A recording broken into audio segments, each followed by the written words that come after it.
They turned my 30th birthday into a secret family vacation, without me. On Facebook, under their beach selfie, my dad commented, "We didn't want to waste our time on a clown." I stared at the word like it was carved into my skin.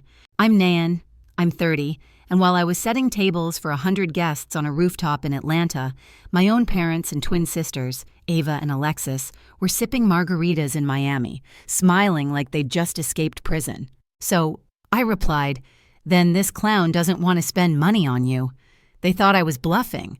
They forgot who'd been quietly wiring $12,200 every month to keep their house from collapsing, and that Nana and Jeannie keep receipts. Have you ever been betrayed by your own family? Tell me in the comments, and if stories like this hit home, like and subscribe for more true tales that remind you you're not alone. The morning of my 30th birthday felt strange. Sunlight poured through the window, soft and warm, but I couldn't shake this quiet feeling in my chest, like the calm before bad news. I'd planned everything for months. The rooftop restaurant was booked. Blush napkins, gold-trimmed glasses.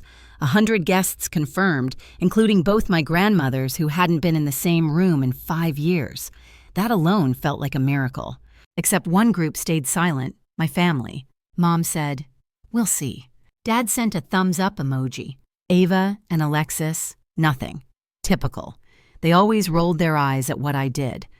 "Still playing pretend?" they'd say. I told myself it didn't matter. They'd come. They always did.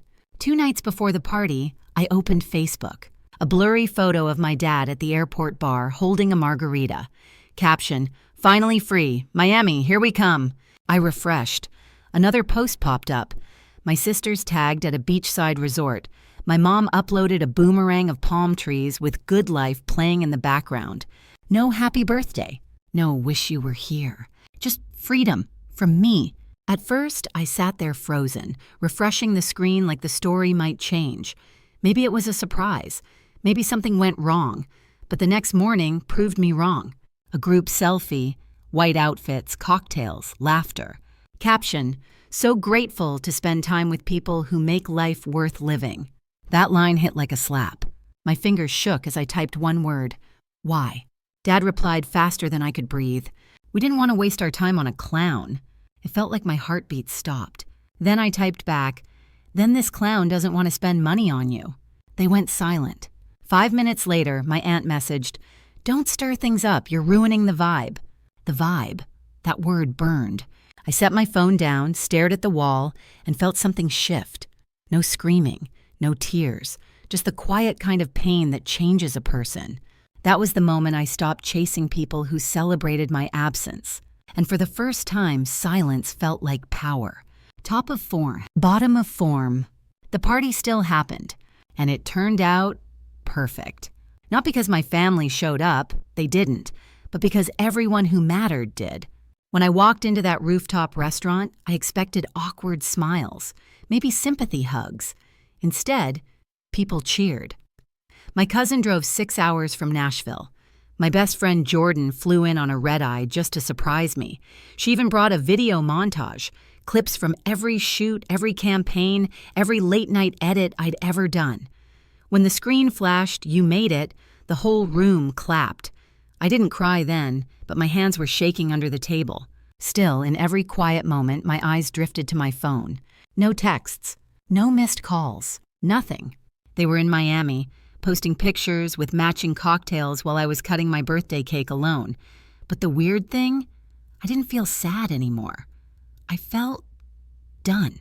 9 days later, the silence broke. First, a voicemail from Mom, just my name, whispered like a warning. Then a pause, then the click of her hanging up. No apology, no reason, just guilt. Then came a text from Alexis. "You around?" Like nothing had happened. Then Ava. A Venmo request for $10.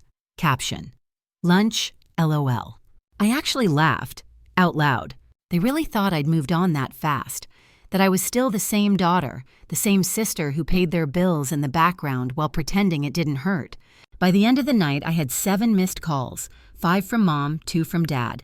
The last text read, "We need to talk urgently." I knew exactly what that meant.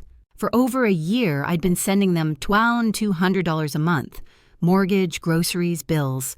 Quietly, no questions asked. I did it because I thought they were struggling, because I wanted to believe we were a family. But the truth? They never thanked me. Not once. They acted like it was expected, like I owed them for being born. So I stopped. And that's when the begging began.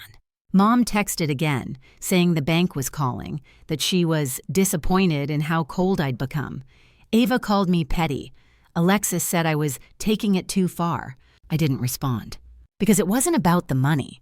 It was about respect. They called me a clown in public. They spent my money on vacations.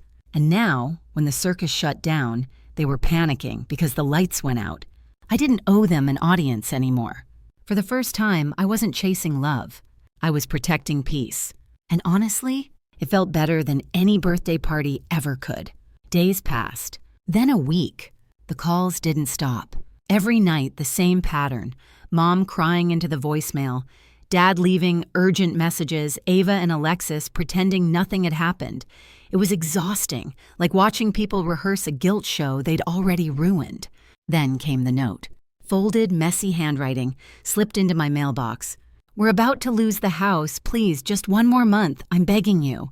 For a second, my chest tightened. The house. The one I'd secretly helped them keep for over a year. The one I thought I was saving.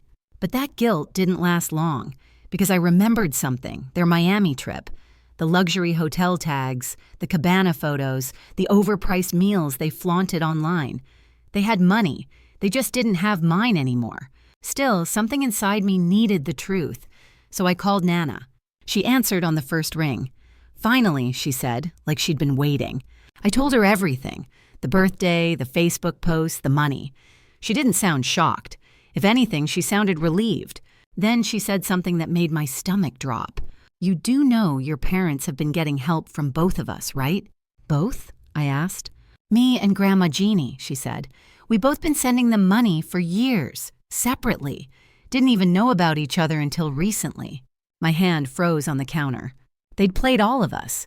Nana explained how it started. Small transfers for emergencies, then regular payments once Dad lost his job. She said he used to call her crying. Actual tears. I almost laughed. The man who mocked me for crying at a Pixar movie was suddenly weeping for rent money. Then came the real shocker. Jeannie, Dad's mom, had been giving them even more. She kept receipts, every transaction. Between me, Nana, and Jeannie, we'd been sending them nearly $2,400 a month for over a year. And they still claimed they were barely surviving. Nana's voice got quiet. Your mom told me you weren't doing well, that you were unstable, that you didn't want to be bothered with family stuff. That hit harder than anything. They hadn't just taken my money. They'd destroyed my reputation to justify it. Suddenly, everything made sense. The distance, the attitude, the silence from my sisters. They thought I'd cut the family off. They'd been told I didn't care. When I hung up, I sat there in complete silence, the kind that hums in your ears. Then my phone buzzed. Ava, did you really stop helping them? I didn't reply. Not yet. Because I needed them to see the full picture first. The next evening, Jeannie called. Her voice was sharp but steady. We're having dinner Saturday. Everyone's coming. Your parents don't know what it's really about yet, but we're done hiding. Dinner. A family ambush dressed up as pot roast and sweet tea. I showed up early. Nana was slicing strawberries like it was any normal weekend. Jeannie arrived with a lemon pie and a folder. Not a recipe. A record. Every transfer. Every excuse. Every lie. By 6 o'clock, the house was full. The air was thick. And for the first time in my life, my parents were about to face something they couldn't manipulate. The truth. I didn't plan to speak that night. I didn't need to. Because this time my silence wasn't weakness. It was the sound of every secret they'd ever buried finally digging its way out. The table looked perfect, like any other family dinner. Roast beef, mac and cheese, cornbread, sweet tea. You'd never guess a financial ambush was about to explode right there between the candles. My parents walked in smiling, pretending nothing was wrong. Mom complimented the centerpiece. Dad hugged Nana and said, "This looks amazing." Ava and Alexis hovered close behind them, quiet, uneasy. We all sat down. For a moment, it almost felt normal. The sound of plates, glasses, light chatter about the weather. Then Nana set down her fork and said softly, "All right, we're going to talk about what happened." Silence. My dad laughed under his breath. "Now, during dinner?" Jeannie didn't even blink. She placed her folder on the table and opened it. Every receipt, every Venmo transfer, every lie. She started reading out loud. March 2nd, $700. April 14th, $700. May 1st, $900. Because the water heater broke. She flipped the page. "Funny, because on May 3rd, you were at a resort in Daytona Beach." Dad's smile faded. Mom looked down, twisting her napkin. Then Nana added, "And while they were doing that, Nayen here was sending $2,200 every month to help with the mortgage." Mom froze. Ava's head snapped toward me. "Wait, what?"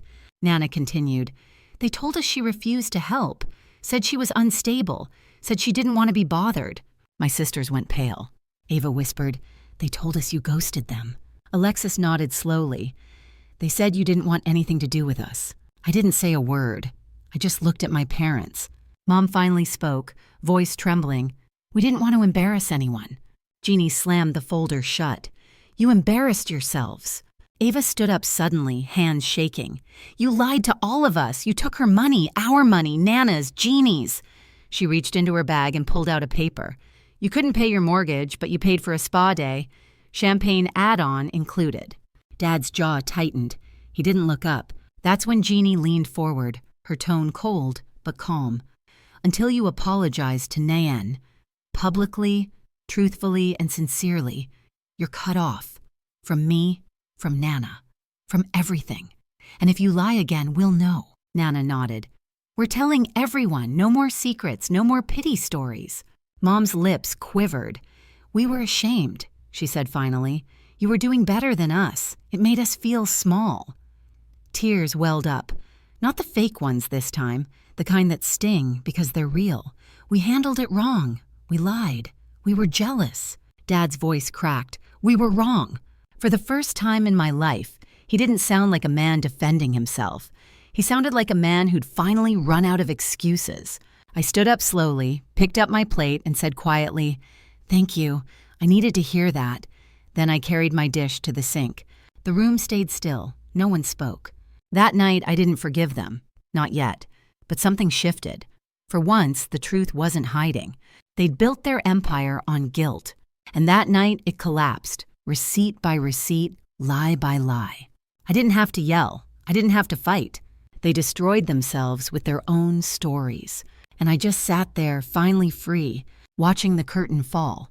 Top of form, bottom of form. You'd think that dinner changed everything. It didn't, not right away. 3 days later, I got a message from a woman named Carly, someone I'd never met. She said she'd interviewed my mom for a front desk job. And in the middle of that interview, Mom brought me up, told her I was a pretend model, that I only looked successful because of family money. Family money. The same money they begged me for. I stared at that email until my eyes blurred. After everything, after the apology, the truth, the confrontation, they were still doing it, still tearing me down behind my back. But then Carly wrote one last line that changed everything. "You seem nothing like what she described. Honestly, you seem like someone she's afraid of becoming." I screenshotted it and sent it to Nana and Jeannie.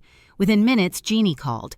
She'd just found out my parents had tried to take out a second mortgage using her name as a co-signer without telling her. The bank flagged it. She and Nana showed up at their door, two grandmothers with fury sharper than any lawyer. That was the end. No more money, no more sympathy, no more lies. And slowly, piece by piece, everything fell quiet. Ava moved out. Alexis started working full-time. My parents lost the house, then rented a small place near Lawrenceville. Months later, Nana texted, "Sunday dinner, just us. They want to apologize again." This time, I went. Not to fix anything, just to listen. Mom's voice shook when she said, "We're not asking for help. We're working. We're starting over." For once, I believed her. I didn't forgive them that night, but when she hugged me, soft, quiet, real, I didn't pull away. Because maybe healing isn't about going back. Maybe it's about standing tall while the people who broke you finally learn how to crawl. If you've ever had to rebuild yourself after family betrayal, hit that like button. because your strength deserves to be seen.